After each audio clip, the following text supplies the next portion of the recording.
Ito yung tala natin mga boss. Papakainin lang natin siya. Wala tayong laban ngayon. Medyo nanaba na. Pero tingnan natin kung kakain ulit. Kakain pa to ng ano. Papakainin ko to ng ipis eh.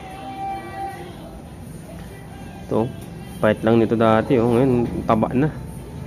Mga ilang araw pa mangingitlog na to. Ayan mga boss. So, ito na siguro yung ano yan. Full size niyan. So hindi na to lalaki pa. So pakainin natin to ng ano, yung ipis, yung mga pinapakain ko. Ipis lang naman pinapakain ko dito eh.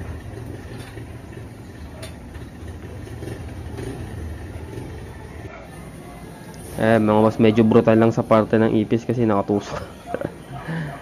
Ay mga boss, yung binabanatan na. Ayan o.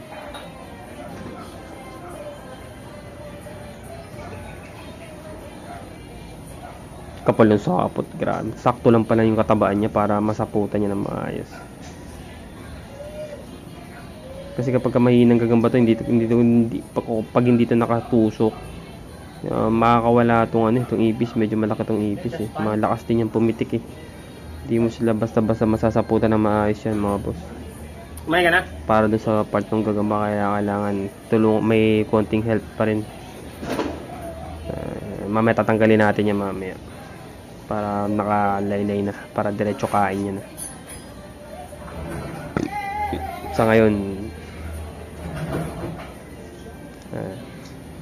paulanan muna sa sapot.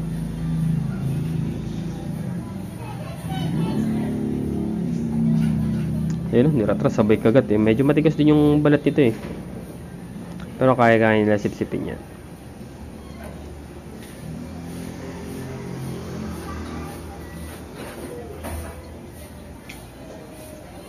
Madadali niya yan. Kapal ng sapot na pinaulan eh. Hindi katulad yung sa isa kanina na pinakain ko rin. Pero nabalutan din kahit pa paano. Kinain niya rin naman. Siguro tabahan siguro ng mga yan. Ayun na, dali na to. Sinicure lang talaga yung yung pagkakabalot, pagkakasapot mga boss. Inulanan na eh. Paldo yung ulan eh.